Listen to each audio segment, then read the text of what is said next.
A very good day and welcome back to Real Talk with Nathan Najib. Today I want to have a conversation about, it's probably the most important topic in real estate because getting this right will make you thousands and thousands and thousands of dollars.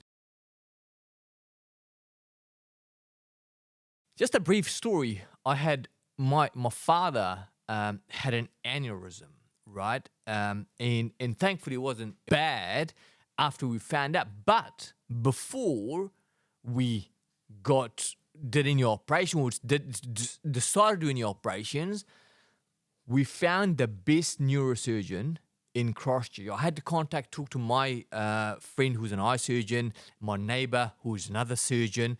I had to talk to these people and find the best neurosurgeon, and went and met them, had a conversation with them, and then the recommendations and the suggestion he gave us, Dr. Ronald Bolt is his name, he's in Maryville, shout out to him. He was brilliant, took his time, and explained to us every single scenario and what can happen. And what if we leave it as is, what kind of percentage it has for it to burst, or are you better off doing an operation? There's 3 types of operations to do. There's a stent, they put a stent in. It's amazing what the things they can do.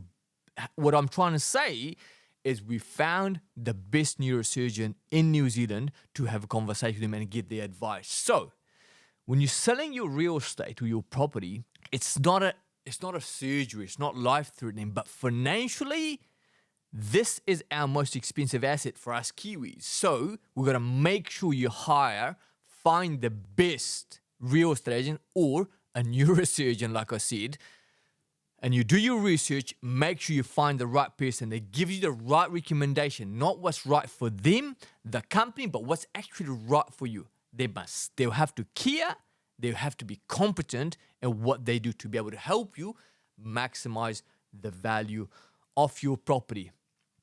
Now, this thing here, what's the best time to sell your property?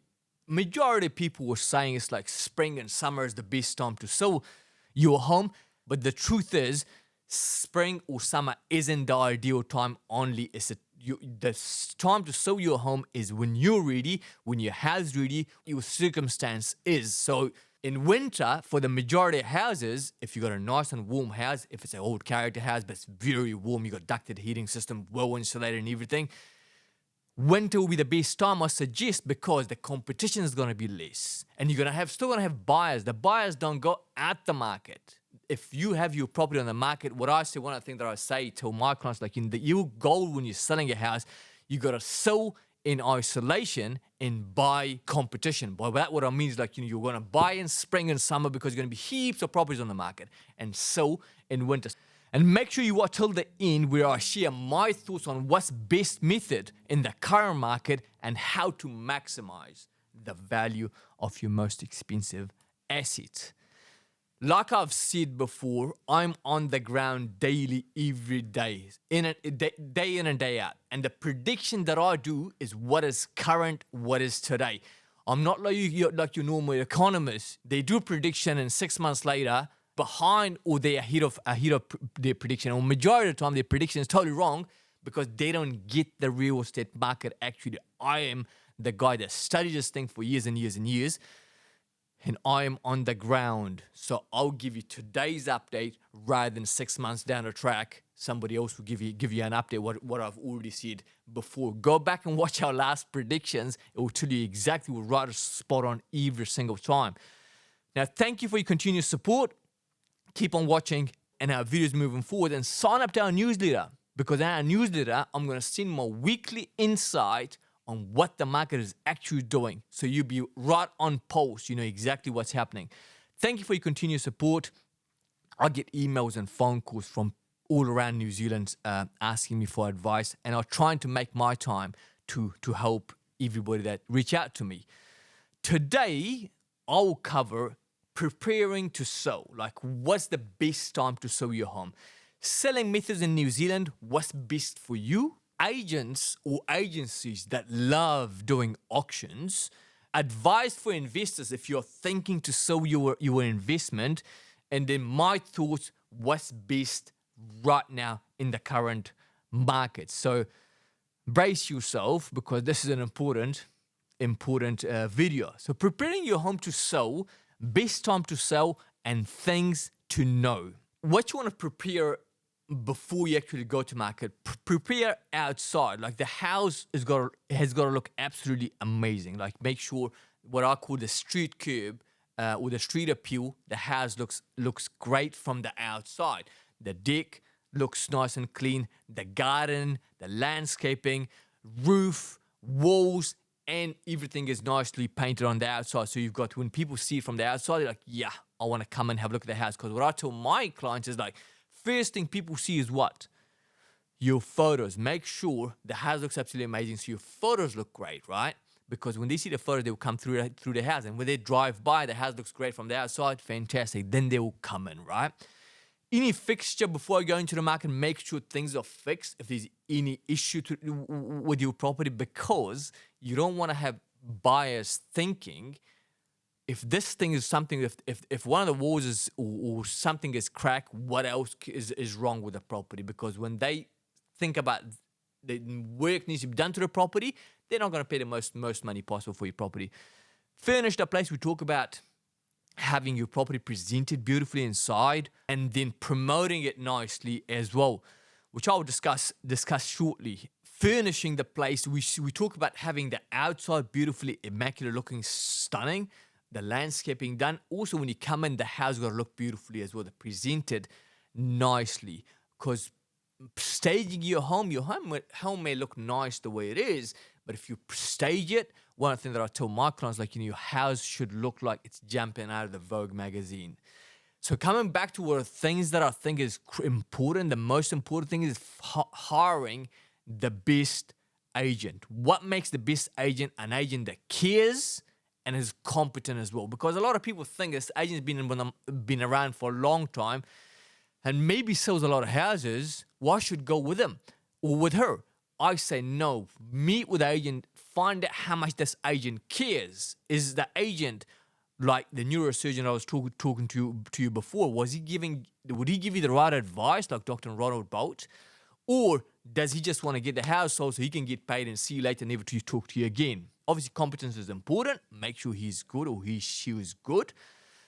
But this person must care as well, because, like I said, next thing is pricing it fairly. Your house got to be priced fairly. Putting a price or price guide on it, absolutely crucial. I don't understand why most agents or agencies don't put price guides on it. I'll talk about that in more detail. Presentation and the promotion. The promotion has to be done to a very high standard as well, which I'll discuss shortly. Selling methods in New Zealand. There's two methods of work that people talk about. This first one is deadline and auction. So I'll cover each. Let's come to deadline first. Deadline, the property is marketed for a set period of time, usually 2.5 weeks. Some agents do it for 4 weeks. I think shorter the better, because the attention span for people is so fast nowadays. They can, if they haven't got a deadline, something happening within 2.5 weeks, they're going to move on to another property. So I suggest 2.5 weeks. Price it fairly. It needs to be priced fairly. At least a price guide on it, because we achieve absolutely amazing prices putting price guides on properties, regardless of it being an auction or a deadline. Presenting it beautifully.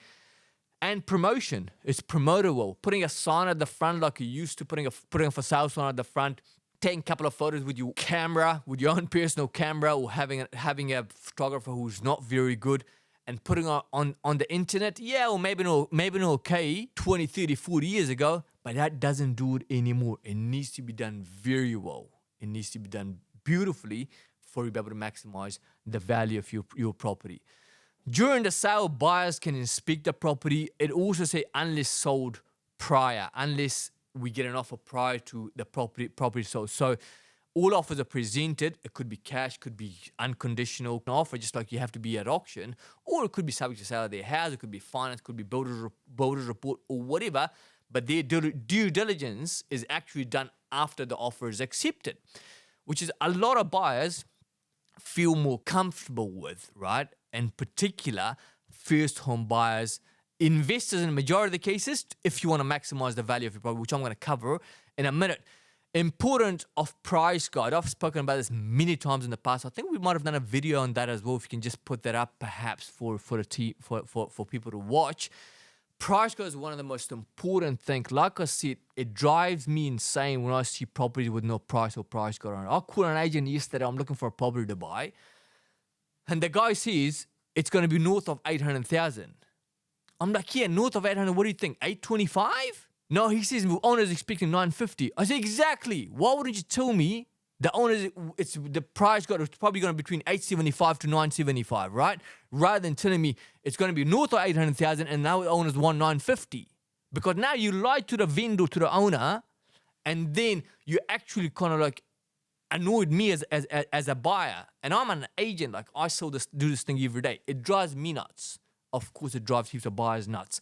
So what happens if you put a price or a price guide on the property, which we do in majority of our properties, if you don't have that on it, if you don't have price or price guide on a property, 72% of buyers, it's a stat or research done by IEA, Australian real estate website, the 72% of buyers will flip through your property, won't look at your house, move on to the next house if you don't have price or price guide on the property. So if you want to get the best possible price for your home, for anything that you're selling, aren't you best to engage 100% of the market? Yeah, exactly. That's why we put a price or price guide on. If your agent is not putting a price or price guide on your house and they're like, I'll let the market decide, question them, say, why are you doing that? Because I know I can't stand when a home has got no price on it. I'm asking you the question. How do you feel when there's a property with no price or price guide on it? Yeah, it drives you crazy too. Yeah. So, and the seller can accept when it's a deadline, and the seller can accept the best offer. They can negotiate with the top highest bidder or highest buyer, I should say. Or if there's two buyers very close to each other, they can negotiate, have a conversation with both of them. So you can accept an offer. When it's a deadline, I usually tell my buyer, say, put your best offer first because if you miss out, God forbid, you're not kicking yourself. So if you're giving your best shot, if you miss out by $2,000, $3,000, $4,000, $5,000, $20,000, well, cool. You've given your best shot, right? So that's the deadline compared to, and what's the advantage? Let's talk about advantage of deadline before we move on to the next method, which is auction. The advantage of deadline is creates obviously urgency, same as auction. It creates urgency and competitions. And buyers know when to act. It's like having a deadline. Nobody goes Christmas shopping until it's like 2 weeks before Christmas, right? So you put a deadline on it. So there's number one is the urgency, and there's a competition as well in that period of time. Allows condition. That's what I like about deadline. It allows conditions because some areas, a lot of properties, people that buy houses there, they've got houses to sell. So you want to welcome those people, right? So it's going to be subject to that, whatever they want to have a subject to, finance, limb, title, builder report, or whatever that needs to be subject to.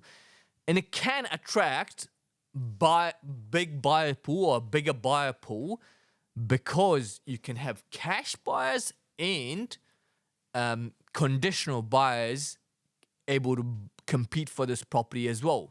And it also keeps price expectation flexible, letting the market reveal true value for the property because you open the property. What I say is when you get the best way to find out what something is worth, right? You need to expose it to every single buyer that's out there. And in a lot of cases, an auction will get rid of a lot of buyers that may have had more money, but they just couldn't compete, couldn't come to auction, right? The name of the game when you're selling your house is what? Get every single dollar that's in the marketplace, right? And seller can accept an early offer if you get an offer prior to the deadline, so you can have a offer accepted before the deadline is reached, and encourages serious offers. Only buyers put forward their best terms and conditions. So the terms and conditions, while it says there, buyers, when they're competing with this competition, they usually put your best. They will make their offer as clean as they possibly can. And one of the things that I found over 20 years selling real estate, somebody loves your house, they want to pay $100,000 more for it. If they've got a subject to sale, subject to builder report, subject to limit title, what's the problem? It's going to take 10, 15 days and subject to sale. And if their house is sellable, I would say, yeah, I think we should take it. It's $100,000 more than your existing cash offer, right? So what's the problem if it's a conditional offer, but he pays $100,000 or she pays $100,000 or $150,000 more, right? No problem, right? Unless you want a quick sale, right? Unless your agent wants to get paid quickly and move on, right? But you want to maximize the value of your property, right? It works best for sellers who want a bit of competition. Obviously, this is competition, same for an auction deadline, but also flexibility, not locked into a time frame. Because auction would be like, because if you want to get the money in the bank and perhaps the bank is after you, you need to get paid, or you've got a deadline to be over in Australia and a certain time, yeah, perhaps auction may work for you. But deadline is if you want a competition, but also you're a little bit flexible, that could work quite nicely in majority of the cases. Properties that may appeal to both investors and home buyers. So first, let's say like, your home may be a first home property, maybe a home that's your buyer demographic might be who's got houses to sell. Your house may be worth, in particular working where we are in West Milton, a lot of those houses, people move from Rolleston or from town, and they've got houses to sell, and they can't buy unless they sell their house, right? So that's why would work. Deadline would work best. And sellers in balanced, a slightly slower market. The second method, or the second way you can sell your property is an off market. That's a quieter way. A lot of clients come to me because I specialize in West Milton as my area. A lot of clients will come to me and say, hey, I'm not ready to go to the market. Either I'm not ready to go to the market yet, or I just want to know if I get the right price for it, I'll sell my house, right? So that's why an agent who specializes in the area will come in very handy. And so, for example, we sold 3 properties off market. Number 3, Dalton Way. We had a Queenstown buyer. These owners of ours, lovely people. I've had a conversation with them before. We're trying to sell their house in the peak, and the best offer we had was 1.6 in the peak of the market. And then I knew they were selling they would sell their house if the price is right. So I was driving around the neighborhood with our Queenstown buyers, Ken and Trish, lovely people, and I said, well, this house here will potentially come into the market. You might be interested in it. So I showed them the house from the outside. They're like, yeah, we'd love to have a look at it. We took them through the house. They fall in love with it. They're like, yeah, that's it, man. And I've showed these people many houses. They're like, yes, we want to buy this. And they paid 1.8 for it. Owner was over the moon with it. And so was Ken and Trish. So all around, a happy success story. 145 Silver Peak. So what we did with that one, we did an off-market campaign, or off-market campaign. What we call is off-market campaign before we go to the market, or an off-market, which is totally off-market. The owner's not thinking about selling. In this case, 145 Silver Peaks. We were going to the market week after, but before going to the market, we meet Patty and Kat. They love the house. They paid 1.3 for it, which was pretty stunning price. I told my owners, hey, let's take the offer, because I know the area, and when I get an offer which is like absolutely amazing, that's the only time I suggest to my owners to take it. The buyers will usually pay more for it, and they know that they'll pay more for it because they get an opportunity to buy a property before it actually goes to the market. So they pay 1.3 for a pretty amazing price. They are happy, owners happy. We moved on. We never went to the market with 145 Silver Peaks. The next one is Full Bearwood Grove. Our owners at number 3 Dalton Way, and I knew they were looking for it for a little while because we showed them some other houses, right? So we took them through their house. This is another one which was off-market campaign. We're going to go to the market live with it, but before we went to the market, we got an offer of 1.9 from Daryl and Robin, and it was great offer, and we told our dear owners, you should take it because the offer was brilliant, rather than going to the market. So that's your off-market campaign and the off-market method that could work well. And a lot of agents don't do that. Works very well, and a lot of agents don't do that because they haven't got a database like we do, because we've got a specialist in an area, and they've got their database of buyers. And if I sell most of the houses, for example, like we do in West Melton, then I'm gonna have a buyer for your house, regardless of where what one your house is. So if you're selling in West Melton, you should be talking to the area specialist, which in this case it's me. So the next one is the agents that love auctions, or agencies that love auctions. Why is it love auctions? So for me, I'm guilty of it because I used to work for another agency, right? And I was a young agent, and I was sold that auction is the best way to market the property.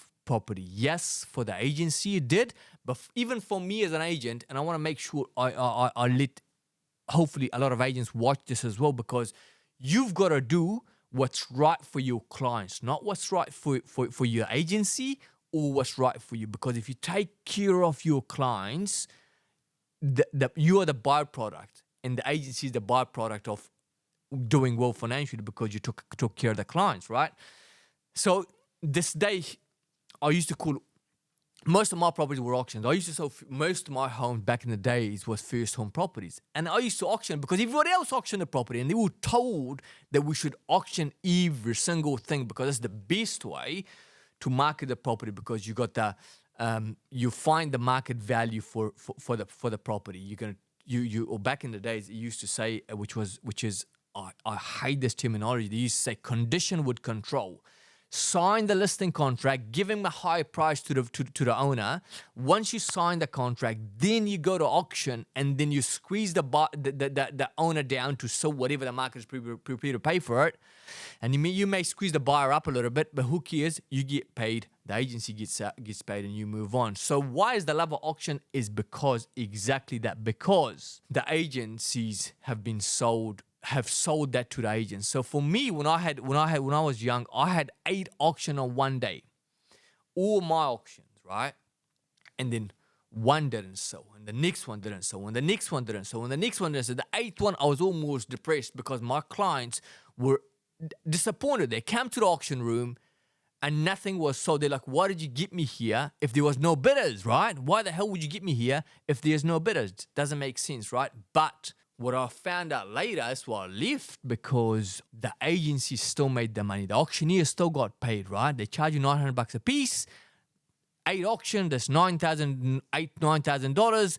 You move on. Your agents, your clients are disappointed at you. It doesn't matter though, because who cares about the clients, right? And the agent, I'm disappointed as well. But I've been told for years, if I was working there, that auction is the best way to go. So most agents do auction properties because everybody else does it, right?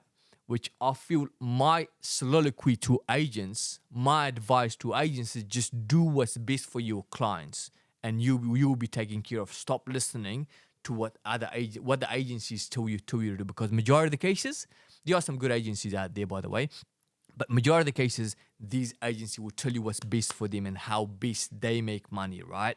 And the reason we open Najib to change the perception of real estate agents in the community, and how we're going to do that is by taking care of our clients. And most of these properties, obviously, if it's auctions, it's got no price guide on it. And like I said, if 72% of buyers are not going to come or look at the house, then how are you going to maximize the value of your property, right?